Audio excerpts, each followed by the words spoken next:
நம்ம பகுதி நேர கடை முழு நேர கடையிலேருந்து பிரித்து கொண்டாந்து கொடுத்து மக்களுக்கு உணவு கொடுத்தது பெரிய பெஸ்ட்டு. எல்லோரும் வந்து வரவேற்கிறாங்க, அதில் இன்னும் கிடையாது. சின்ன சின்ன பிள்ளைங்கள்லாம் படிக்கிற 1 to 5 8th வரைக்கும் படிக்க முடியல. ஸ்மார்ட் போர்டுன்னு எல்லா பள்ளிகளுக்கும் கொடுத்து அங்கே போகிற ஆசிரியர்களே ரொம்ப மகிழ்ச்சியாக என்னை கூப்பிட்டு எல்லாருமே ரொம்ப ஹாப்பியானுவாங்க. பசங்களை எல்லாம் வந்து சல்யூட் அடிக்கும், மொத்தம் எல்லாம் வணக்கம் பண்ணுவோம்.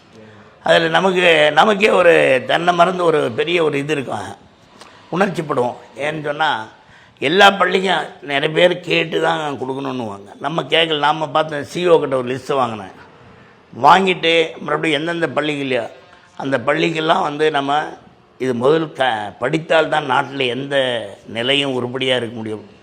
விஞ்ஞானம், கல்வி, மற்றது பொருளாதாரம் எல்லாம் வளரக்கூடியது. அதனால் பிள்ளைங்களுக்கு எப்படியாவது செய்யணுன்னு அது எல்லா பள்ளிக்கும் இடத்துல 100 பள்ளி இருக்குது, 126 பள்ளிக்குன்னா 126 பள்ளிக்குமே ஸ்மார்ட் போர்டு 2 லட்சம் தான்.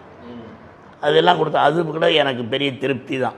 ஹாப்பியாக வந்து பிள்ளைகளை போய் பார்க்குறது, சாக்லேட் கொடுக்குறது, இது மாதிரி பேசுறது செய்து எல்லாம் கூட பிள்ளைங்கிட்ட அது பெஞ்சு கொடுப்போம், ஆடிட்டோரியம் கட்டி கொடுப்போம். அதெல்லாம் கிடந்தால் கூட இது வந்து ஆடிட்டோரியம்ன்றது வந்து இந்த மாதிரி காலத்தில் எக்ஸாம் எல்லாம் எழுதும்போது கொண்டாந்து பிள்ளைங்களை தனியாக வெயிலில் உட்கார வைக்க, அது உள்ளே உட்கார வச்சு ஹாலில் உட்கார வச்சு அது ஒரு பெரிய இதுதான். எங்கெங்கே விடுபட்டுக்குதோ அந்த விடுபட்டுக்கிற தவிர அதிகம் செஞ்சு கொடுக்கறதுல பெரிய மகிழ்ச்சி தான்.